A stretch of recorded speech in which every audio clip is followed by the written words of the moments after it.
एक गरीब आदमी बद्दू रात के वक्त वो कहीं बेचारा सुबह से चला था, मदीने पहुंचते उसे रात हो गई।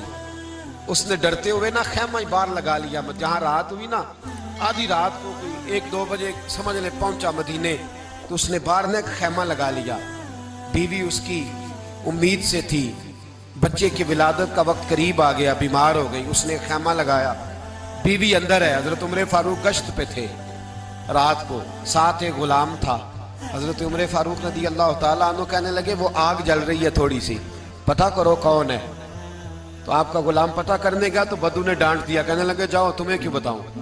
हजरत उमर खुद गए, कहने लगे मुसाफिर भाई बता तो सही। कहने लगा जी छोड़े, मैं आपको क्यों बताऊं, मैं कौन हूं, कैसे आया हूं। फरमाया खैमे के अंदर से कराहने की आवाज आती, कोई दर्द से चीख रहा है, बता हमें बात क्या है।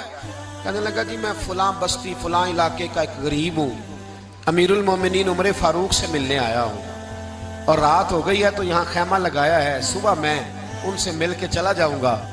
तो रात को तकलीफ देना पसंद नहीं किया, तो मेरी बीवी उम्मीद से थी, अब बच्चे की विलादत का वक्त करीब है, पास कोई नहीं। हजरत उमर कहने लगे तू ठहर, मैं अभी आया।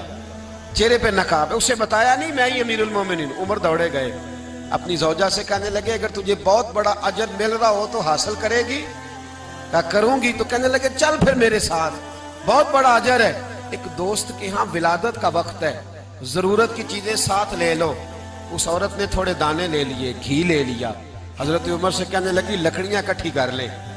अमीरुल मोमिनीन, काउंसलर की बात नहीं बता रहा आपको मैं, आपको MPA की बात नहीं बता रहा, MNA की बात नहीं बता रहा, जो 10 गांवों को मिला के चेयरमैन बना उसकी बात नहीं बता रहा, उसकी बात बता रहा हूं जो 22 लाख मुरब्बा मील का हुक्मरान है। उसकी बात बता रहा हूं जो गली से गुजरे तो शैतान रास्ता ही बदल जाता है। उसकी बात बता रहा हूं जिसके बारे में मेरे मुस्तफा करीम सल्लल्लाहु ताला अलैहि वसल्लम ने फरमाया मेरा उम्र तो वो है कि 950 साल हजरत जिब्रील भी इसकी शान बयान करें तो अजमत खत्म नहीं होती। इतना बड़ा शख्स। हजरत उमर ने लकड़ियां इकट्ठी की, ईंटों का रोड़े लेके चूल्हा बनाया, पहुंच गए। आपकी जौजा कहने लगी ये थोड़े दाने डालने, घी डालने और एक लकड़ी लेके इसको हिलाएं, तैयार करें।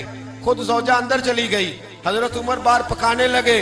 वो बद्दू कहते हैं मैं इस तरह का उनके साथ बिहेव करने लगा जैसे वो किसी चौकीदार के साथ नहीं करता। मैंने समझा जी उमर ने चौकीदार रखे आने जाने वाले मेहमानों का। मैं कभी पानी का प्याला मांगता, कभी कोई बात, उमर दौड़े जाते, कभी पानी लाते। ओ मुसलमानों, ओ मेरे रसूल के गुलाम अजीजों, हजरत उमर फारूक। वो गुलाम कहता है मैं उमर से कहता, मैं कहता गुलाम पानी ला, तो उमर दौड़ के पानी लाते। मैं कहता तुझे घी पकाना भी आता है, पहले भी कभी पकाया है? तो उमर फरमाते कोशिश तो कर रहा हूं। मैं कहता पहले भी कभी तेरी बीवी ने ये काम किया है? तो हजरत उमर कहने लगे मुझे याद नहीं, पूछ के बताऊंगा। कहते क्या रंग था, क्या अंदाज था, क्या मुस्तफा की तरबियत थी, क्या अंदाज हुजूर ने सिखाए गुलामों को। ये किस तरह का अमीर है कि ये हंडिया पका रहा है, फूंके मार रहा है एक गरीब के लिए, देहाती के लिए जिसे जानते भी नहीं। अंदर उस शख्स की बीवी के यहाँ बेटा पैदा हुआ तो हजरत उमर की बीवी अंदर से बोल के कहने लगी अमीरुल मोमिनीन मुबारक हो, आपके दोस्त के यहाँ बेटा पैदा हुआ है। जब कहा ना अमीरुल मोमिनीन मुबारक हो, तो वो शख्स कहता है मेरे हाथ कांपने लगे और मैं इस तरह दौड़ा कि मेरी पगड़ी गिर गई। मैं दौड़ा तो उमर ने बुलाया, कहा किधर जाते हो? कहने लगा आप अमीरुल मोमिनीन हैं, आप अमीरुल मोमिनीन, आप उमर हैं। कैसर किसरा जिसके नाम से कांपे आप वो हैं जिसे मुस्तफा ने दुआ मांग के अल्लाह से मांगा, वो वाले उमर है आप। जिसके लिए अलीउल मुर्तजा फरमाते मैं रोज दुआ करता हूं, वो वाले उमर है। जिसके बारे में अबू बकर सिद्दीक ने फरमाया था कि मैं अल्लाह से कहूंगा मौला जो तेरे महबूब की उम्मत के हक में सबसे बेहतर था मैं उसे खलीफा बना के, वो वाले उमर है। उमर अमीरुल मोमिनीन की बीवी, वो तो खातून अव्वल होती है, वो तो मलका होती है, और तेरी बीवी दाई बनकर एक गरीब के बच्चे के पास बैठी रही विलादत के वक्त। उमर अमीरुल मोमिनीन होके तेरी दाढ़ी सारी धुएं से भर गई तो ड्यूटी करता रहा। तो सैयदना उमर रो पड़े और उस बद्दू को सीने से लगा के कहने लगे तुझे पता नहीं तू कहाँ आया है, इस शहर का पता है? उसने कहा हुजूर कहाँ है? फरमाया ये मेरे नबी का मदीना है, ये मुस्तफ़ा का मदीना है। यहाँ अमीरों का इस्तकबाल नहीं होता, यहाँ गरीबों के इस्तकबाल होते।